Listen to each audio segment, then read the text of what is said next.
অনেকেরই কমপ্লেন আমি নাকি রিসেন্টলি কম দামি ডিভাইসের রিভিউ খুব একটা দিচ্ছি না। আজকে কিন্তু কথা হচ্ছে কম দামি ফোন নিয়ে, যার দাম 13,949 টাকা। নেক্সি N27। নেক্সি N27 এর রিয়ার প্যানেলের ক্যামেরার অবস্থা একবার জাস্ট দেখুন, মনে হচ্ছে যেন একদম ক্যামেরা দিয়ে সব খেয়ে ফেলবে।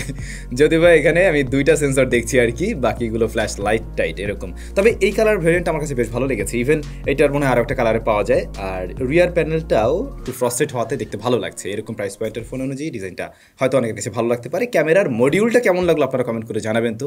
বাই দ্য ওয়ে, নেক্সি N27 দেশি ব্র্যান্ডের ফোন, সেটা তো বুঝতে পারছেন মনে হয়, ওয়ালটনের ডিভাইস। ফ্রেম প্লাস্টিকে তৈরি, রিয়ার প্যানেলটাও প্লাস্টিক, তবে ফিঙ্গারপ্রিন্ট স্মাজেস দেখা যায় না, কারণ ওই যে বললাম একটু ফ্রস্টেড টাইপের, যে কারণে খুব একটা চোখে বাঁধবে না আর কি। আর ডিসপ্লেকে কোনো কিছু দিয়ে প্রদর্শন করা হয়েছে কিনা এই ব্যাপারটা জানি না, তবে ডিসপ্লের ভালো বিষয় হলো পাঁচ হোল কাট আউট রয়েছে এখানে, যে জিনিসটা দেখতে একটু মানে প্রিমিয়াম লাগে, একটু ভালো লাগে আর কি। 3.5mm হেডফোন জ্যাক আছে এতে, সাইড মাউন্টেড ফিঙ্গারপ্রিন্ট স্ক্যানার আছে, মূলত হোম বাটনের সাথে ইমপ্লিমেন্ট করা, পজিশন ঠিকঠাক এবং ফাস্ট কাজ করে, তবে ওই যে অ্যানিমেশনের একটু ডিলে আছে যেটা হয়তো আপনার চোখে লাগতে পারে। IP53 রেটিং আছে এই ডিভাইসটাতে। এখনকার দিনে আরেকটু বেটার কিছু দেয়, ওয়ালটন যদি আরেকটু বেটার কিছু দিয়ে নিয়ে আসে নেক্সট টাইম তাহলে ভালো হবে। I hope. প্রথমেই তাহলে ডিসপ্লেটা নিয়ে কথা বলি। এর size 6.7 inch, 5 display, HD+ resolution, ইনসেলের প্যানেল মূলত এইটা, এবং এখানে 120 হার্টজ পর্যন্ত হাই রিফ্রেশ রেট দিতে পারে। আর টাচ স্যাম্পলিং রেট হলো 240 হার্টজ। বেসিক ডিসপ্লে, এখানে তেমন আহামরি কিছু দেখছেন না আপনি। এই প্রাইস পয়েন্টে আমরা ফুল HD+ পাই না, আসলে HD+ই পাই, তো সেই বিষয় নিয়ে আমি খুব একটা কমপ্লেন করছি না। বাট কমপ্লেন থাকবে লোয়ার চিনটা নিয়ে। এইটা বেশ মোটা লাগছে, যেটা চোখে লাগে। 2025 সালে আছি না আমরা, মাঝামাঝি চলে আসছি, তো এখন এটা মানানসই মনে হয় না আর কি। আরেকটু ন্যারো থাকলে অবশ্যই আরও বেশি সুন্দর লাগতো ডিসপ্লেটা। তবে যারা মিডিয়া কনজাম্পশন করবেন, ভিডিও টিডিও দেখবেন, 5 হোল কাট আউট থাকাতে আপনার কাছে হয়তো ওই ব্যাপারটা ভালো লাগার কথা আর কি। ডিসপ্লে কালার রিপ্রেশন ভালো, অ্যাজ IPS এটা মোটামুটি বেশ কালারফুল। আমি শিফটিংয়ের দেখা তেমন কিছু পাইনি, তবে এর যে 5 হোল কাট আউটটা রয়েছে এটা যদি খুব কাছ থেকে কীভাবে দেখেন তাহলে হালকা আপনি একটু লক্ষ্য করবেন, শ্যাডো লক্ষ্য করবেন আর কি। আর স্ট্রাগল করতে দেখবেন ব্রাইটনেসে। ব্রাইটনেস ইনডোর বা ইনডোর লাইটিং কন্ডিশনে হেভি লাইটের নিচেও দেখা যায়, আউটডোরে আপনি শ্যাডো এরিয়াতেও দেখতে পাবেন। বাট ডিরেক্ট সানলাইটে যখন ছবি তুলতে যাবেন কিংবা ব্যবহার করছেন, তখন আপনার কাছে মনে হবে কিছুটা স্ট্রাগল করছে আর কি। এই ধরনের ফোনগুলোতে 120 হার্টজ ঠিকই দেওয়া হয়, তবে আপনি দামি ফোনের যে 120 হার্টজ ওই লেভেলের তো মজা পাবেন না, পাওয়ার কথাও না। বাট স্টিল এটা 60 হার্টজ থেকে প্লাস প্লাস মনে হয়। আপনি মোটামুটি 90 হার্টজের একটা ফিল যেমন পান, ওই ধরনের ফিল পাবেন আর কি। এমনি টেস্টিংয়ে দেখলাম 120 হার্টজ পর্যন্ত পুশ করে, বাট নিজে যখন ব্যবহার করছেন আপনার কাছে একেবারে ওই লেভেলটা মনে নাও হতে পারে। ডিসপ্লের কমতির জায়গায় আমি লোয়ার চিনটাই বলবো, এটা আরেকটু ন্যারো করে দিলে এই প্রাইস পয়েন্টের ফোন অনুযায়ী খুব একটা খারাপ হতো না। আর ফুল HD+ হলে তো একদম সোনায় সোহাগা হয়ে যেত আর কি। এনিওয়ে, এই ফোনে প্রসেসর হিসেবে রয়েছে ইউনি SoC T615। আর এই ফোনটা বাংলাদেশ মার্কেটে একটি ভ্যারিয়েন্টে লঞ্চ করা হয়েছে, 4+4 128GB। বুঝতে পারছেন, 4GB র্যাম, সে সাথে আরও 4GB ভার্চুয়াল র্যাম রয়েছে। ওয়ালটন আবার এটাকে বলে কি জানো, র্যাপিড মেমোরি টেকনোলজি 8GB বলে, বাট এটা একটু কনফিউজিং ব্যাপার স্যাপার। 4GB এরকম লিখে দিলে মানুষজন বুঝতে সহজ হতো আর কি। আর এদিকে অপারেটিং সিস্টেমে রয়েছে Android 15 Go এডিশন। আপডেটের ব্যাপারটা মনে হয় না যেতে আসবে আসলে। Android Go এডিশন থাকাতে আপনি লাইটার অ্যাপ্লিকেশনগুলো ব্যবহার করবেন। যেহেতু এখানের প্রসেসরটা একেবারে এন্ট্রি লেভেলেরই একটা চিপ, আপনি এর থেকে ওই লেভেলের কিছু তো আশা করতে পারেন না। তো একদিক থেকে সুবিধা যে আপনি লাইট অ্যাপ্লিকেশনগুলো ব্যবহার করলে, মানে Android Go এর জন্য যে অ্যাপগুলো রয়েছে সেগুলো ব্যবহার করলে ফোনের উপরে প্রেশারটা কম পড়বে, তখন ও মোটামুটি মানে স্মুথ একটা রেজাল্ট দিতে পারবে। ফোনটা হাতে পাওয়ার পর আমি যখন অ্যাপ ওপেন ক্লোজ করছিলাম বেশ ফাস্টার লাগলো আমার কাছে, যে জিনিসটা আমার কাছে মনে হলো ঘটনা কি, এই দামের ফোন তো এতটা স্মুথ হওয়ার কথা না। পরে গিয়ে দেখলাম আসলে এটা তো অ্যান্ড্রয়েড গোতে রান করছে এবং অ্যাপগুলো সেভাবে লাইট করা হয়েছে, যে কারণে ওই যে একটু ফাস্টার রেজাল্ট দিতে পারছে। তবে একটা জিনিস কি, এই ফোনটার র্যামটা একটু কম হয়ে গেছে। এখানে 6GB র্যাম দিয়ে ওয়ালটন সরাসরি নিয়ে আসতে পারতো, এমনকি এই প্রাইস পয়েন্টেই, এই যে এটার দাম 14,000 টাকায়, 14,000 টাকায় চাইলে ওরা 6GB র্যামেই দিতে পারতো।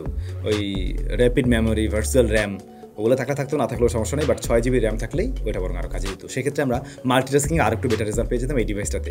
এখন এই ফোন নতুন, আমি মোটামুটি স্মুথ রেজাল্ট দেখছি, কিন্তু বিশ্বাস করেন এই ফোনেই যখন আর একটু ভারী হয়ে যাবে, মোটামুটি 3 মাসের মতো একটা টাইম যাবে, এই ফোনটা আরও স্লো হয়ে যাবে।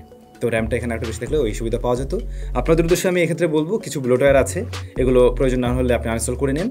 আর এই ফোনটার যে ইন্টারনাল মেমোরি সেটা যতটা ফাঁকা রাখবেন, এই ফোন দীর্ঘদিন, মানে কম দামি ফোনের ক্ষেত্রে এটা খুবই কাজের একটা জিনিস।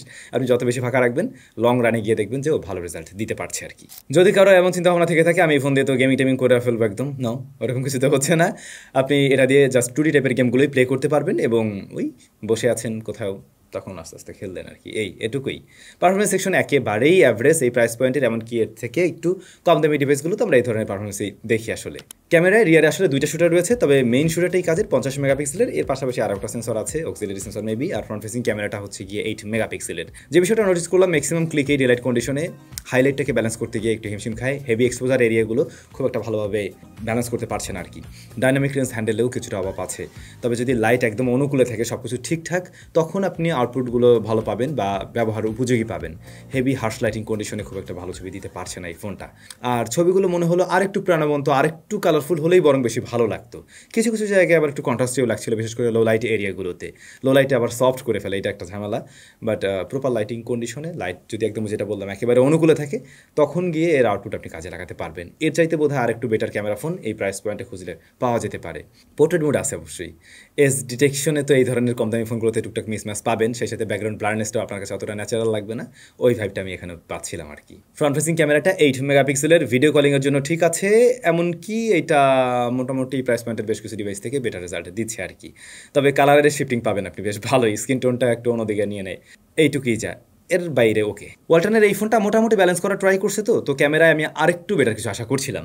আচ্ছা, এরপরের স্পিকার, যেখানে আপনারা কিন্তু সিঙ্গার স্পিকারে পেয়ে যাচ্ছেন, বটম ফায়ারিং, এটা লাউডনেস বেশ ভালো, এবং ফুল ভলিউমে আমাদের এই ডিভাইস থেকে আমি কোনো ডিসটরশন পাইনি আসলে।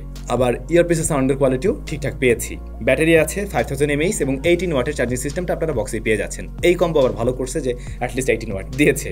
এই ফোনটা থেকে অনায়াসে 8 ঘন্টা প্লাস এসওটি পেয়ে যাবেন, সে আপনি হেভি ইউজার হয়ে থাকুন বা মডারেট ইউজার হয়ে থাকুন না কেন, একদিন প্লাস টাইম এটা ব্যবহার করা যায় খুব সহজেই। আর এটাতে আরও কিছু স্পেশাল ফিচার রয়েছে, যেমন ডুয়াল ভিউ ভিডিও করা যেতে পারে, তারপর ডাইনামিক বার রয়েছে, এই যে এটা থেকে আবার ডাইনামিক বার পাওয়া যায়। ফ্লেক্স বাটন নামে একটা বাটন আছে যে এখানে, এই যে উপরে, এই বাটনটাতে যদি আপনি ডিরেক্টলি মানে একটা জাস্ট ক্লিক করেন, তাহলে কিন্তু এই দেখুন গুগল অ্যাসিস্ট্যান্ট অন হয়ে গেছে। আবার আপনি যদি চেপে ধরে রাখেন, তাহলে ফ্ল্যাশ লাইট অন হবে। এমনকি মজার ব্যাপার হচ্ছে, আপনি যখন ডিসপ্লে অফ থাকছে, তখনও কিন্তু এই ফ্ল্যাশ লাইটের কন্ট্রোল নিতে পারছেন এটা চেপে। এই জিনিসটা অনেকের কাছেই হয়তো কাজে লাগতে পারে। সবাই যেহেতু বিভিন্ন এআই এর ফিচার দিচ্ছে, ওয়ালটন তো এত কম দামে এআই এর ফিচার নিয়ে আসতে পারেনি, বাট কিছু এই ধরনের শর্টকাট সুবিধা দেওয়া ট্রাই করছে আর কি। এনিওয়ে, আপনাদের কাছে ওয়ালটন নেক্সজি N27 কেমন লেগেছে কমেন্ট করে অবশ্যই জানাবেন। বেশ কিছু জায়গায় আমরা একটু কমতি দেখলাম, যে জায়গাগুলো আরও ইমপ্রুভমেন্টের সুযোগ ছিল। ফার্স্ট অফ অল, এটাতে র্যাম 6GB থাকতে পারতো, যেটা থাকলেই বরং এই প্রাইস পয়েন্ট অনুযায়ী ঠিকঠাক হতো। দেন প্রসেসরটা আরেকটু আপগ্রেডেড কিছু থাকলেও ভালো হতো, আর ক্যামেরাতে আরেকটু ইমপ্রুভমেন্ট আমি চেয়েছিলাম। That's it. তবে এটা সত্যি ফোনটার কালারটা বেশ সুন্দর, দেখতেও সুন্দর। সবাই ভালো থাকবেন, দেখা হচ্ছে নতুন ভিডিওতে।